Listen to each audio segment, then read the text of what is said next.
So in this video, I made a game where you play as letters, but to get here, you need to go back to the beginning. And it all started with Video Game Donkey, a W YouTuber some of you might know. And a while back he announced, "That's why this winter we are hosting the first ever Big Mode Game Jam." And a game jam, for those who don't know, is a competition where you have a certain time and certain theme to make a game. And I do like his publishing company. And the color, yeah, like especially this color. Later it was revealed that the jam was a 2.5 week jam starting in late November. This was good as the long time period made sure that even if I don't get that much free time I could complete it. Anyway, I joined and I was locked in. If I somehow do well, there were trophies to win and that Donkey would be playing some of the best games, which would be a crazy achievement and something that I was hoping for. So on day one I woke up to the theme being mode. I didn't really like this theme too much just because it was hard to do something cool with it. I could make a game about a quick chicken and call it quick mode. Any power up or really anything can be a mode. So with this I still got to brainstorming. One thought I had was using the mode meaning the most common, but what inspired my final game idea were these cause letters. Now seeing these I thought it would be really cool if you could switch between different letters of the alphabet and have different letter modes. These letters having special abilities. Although 26 letters was a bit long, so then when I thought of my next layer, which was making the letters spell out mode, leaving me with a double mode meaning, and what I thought was a great idea. With this, I went to sleep. I didn't really have time to do anything with it. Now as cool as these letters sounded, they could also look like crap, which is why I decided to try find an art style for it first. For the designing of it, I took heavy inspiration off the cause letters mentioned, but also the Scott's album cover, which was another case of these alive letters. I went into Infinity Designer and they ended up looking like this. I was actually quite happy with this, although the things I did might as well get me sued. If those eyes look familiar, it's because they're copied. If those colors look familiar, that's because they're copied. If any lawyers are watching, just do the Undertale thing and show some mercy. Anyway, one thing I did with separating eyes, body and feet, with this animations are actually possible for rotations, and this is something I copied off another game I made, which was a pet raising simulator, which might see the light of day soon. Speaking of these animations, there is now this walking animation in the game with the M, and yeah, this was the first time I opened the project and started adding the letters in. Day 3 I designed this background. I think. I didn't record this day along with some others and I don't really remember, but hopefully I did and that seems to be why I did. Day 4 and the M can now move. I gave him some basic movement scripts and some platforms for it to jump on. I then went on to add some jumping and falling animations, and the falling animation has to be one of my most favorite in this game. I mean, just look at it, man. It's like he's actually falling. I mean that's what it's supposed to do, but yeah, I mean I like it. Yeah. Day 5 and the other letters got some attention. This could have been a color palette for them, but ultimately I went with this. I then started working on the switching ability, but aside from that, that was all that happened that day. This day I changed everything to a tile map to make things easier and hopefully make levels more quickly. Something I hope I don't change in the future. Yeah. I also worked on this UI, which yeah, is a first. Yeah, I don't really work on UI. It just shows what letters currently selected. I also went through the pain of making animations for it. In a game jam where time is valuable, I don't know why I did that, because even I don't notice it when I'm playing.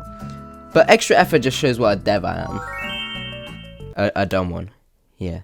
Also, switching works for half the letters. Also, switching can also break the game, which yeah, nice. Day 7, a week now on this game. The background got changed to this eyesore, which I don't know what I was thinking here. But now, the M looks like he's breathing, which is cool. This is because I added this idle animation. After one tutorial, my brain cells managed to put the smoke particle up to add a nice juice to switching characters. Which brings me on to the new reveal. Yeah, we got O. You might be thinking, well, we already have seen him. Yeah, that's true, but he now rolls and angles his feet. To be honest, the O ability was obvious. It's literally a circle. I was actually quite proud of his acceleration, and it is very fun, and it added a new concept to the game. My plan was for M to be the default letter, with nothing too special, O have a role, and the others something else. Also, the letters are just letters. I didn't really think of any weird nicknames for them, like Mr. M or Emperor E, because they're just letters. Like, why would I do that? Like, there's not even a twist, just why would I do that? Then I got to adding in the D. I also think it's worth mentioning I actually tried in the player script. I added coyote time and jump buffering just to make the player happy. Okay, I'm also happy we're on 429 subscribers. Appreciate everyone who's subbed. The numbers getting crazier. I don't think 400 people could even fill my room. Well, I mean, I don't think 10 people could, but if anyone wants to be my 430th, feel free. As usual in these games, I call myself fighting for my life against a bug. But eventually the D was walking. But I also have another surprise. Yep, that's right, we also got E. Now we have the whole cast of letters to switch between. Although O was definitely unbalanced, but very fun. And this glitch is still here, but now it's worse. Now at this point you might be wondering what D and E are going to do, because they need to have a special ability, otherwise they're just useless. Well, I'm proud to announce that D can now jump. Except it's a super jump. This works by charging it and letting it go, so for height, rely on D.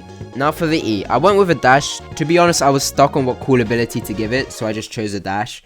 And everything I've just said is all in one day, which was definitely the most productive day because I added like all the letters in. Day 8, I decided to add in the dash for the E and have its own particles when dashed. Originally, I wanted to look like the middle bar of the E was producing the dash, so you would dash the opposite way. But one play test and I realized it was probably one of the worst control ideas ever.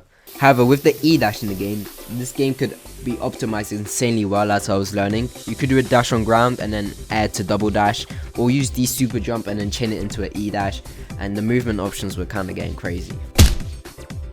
Day 9, my footage for this day got corrupted, so I got no idea what I got up to. Well, actually, I did put a note down that I was struggling for art, so I'll show you the concepts I was using. I decided to take the game outdoors, and with some heavy inspiration, there's this outside scene. Then I completely copied this game called Daddish and I put it into the game, but I wasn't feeling this one at all, so I was just struggling. Day 10. All I can say is life. Just life. Day 11. I only put in 1 hour on day 11, but it was arguably one of the most important because I finally got the art style. For it, I felt like this cave space was the best and I wanted to try continue with this. So I took influence by taking screenshots, but my art didn't really follow it and I ended up with this. I like the outline, but the simple design. Also added 3 layers to it so it could have details, and you could have like shadows and details behind the rocks, and then there's more rocks in front of that, and then yeah. Day 12. I'll be honest, from now on, in the next few days I just got lazy, and this is one day where nothing got done. Day 13.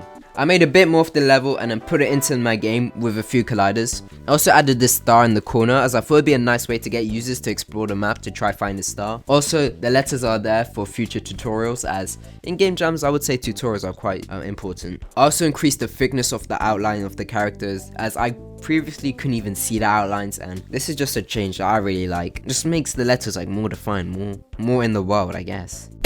Day 14. Some more of the map was worked on, but the main feature was the new camera, which has a max height and follows the player if he goes up. Day 15. I don't have any recordings left, but for this day I added in a launch pad and worked on the level. Day 16. This is when I realized time was running out and it was time to focus. I worked on the level and pretty much finished it, so it overall looked like this. I also added these small posters to try show the tutorial to the player on how to play. This was the thing I was worried about, as if it wasn't clear then I was in danger of the player never knowing what to do, because I mean the abilities aren't exactly self-explanatory and the player would just be lost. I don't think it looked great, but it worked.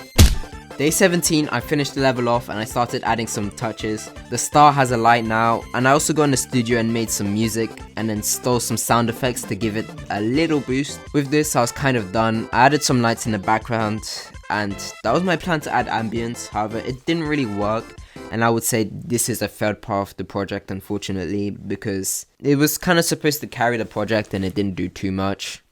But now that I had done all these things, the game was pretty much done. Day 18. I was busy, but I pre-planned being busy this day, so it was okay. Day 19. I was planning for this day to be the day I exported it, as I had no other day free. However, on this day I had to go somewhere, which left me with a couple hours left, and I thought it would be an easy export process, but no. On build 1, since my background was a humongous image, it was too big for Godot, so I had to fix that. Then when I got into the next build, I realized that my characters weren't moving properly if you had low FPS. So I increased the speed on build 3. And then I realized there was something wrong with the code and me forgetting a delta. And it took 8 rapid builds to get it out. But on the 8th, I finally got it. And the game was finally up for jam. The movement values were completely different to what I've been doing the whole time. But I mean, it didn't make too much of a difference. Day 20. The jam ended on 6 AM on day 20, so I wasn't awake. But it was a journey that I had completed something that almost took 3 weeks, and it took a while, and I was just happy. So, the days came by and the reviews came back. Playing the other games, it became clear Donkey wasn't gonna go play my game. And I don't think Donkey's gonna play my game. Here are the results of it. Overall though, the game is something I like, and the idea was good. It is a stock standard platformer and not the most creative, but at the same time it is a nice 5-minute game that would contend for the best game I made in 2023 because I didn't really make a full project. I hope you enjoyed. If you want to see how I made this infinite golf game literally after making this game, the video is already up here. Hope you enjoyed. Goodbye.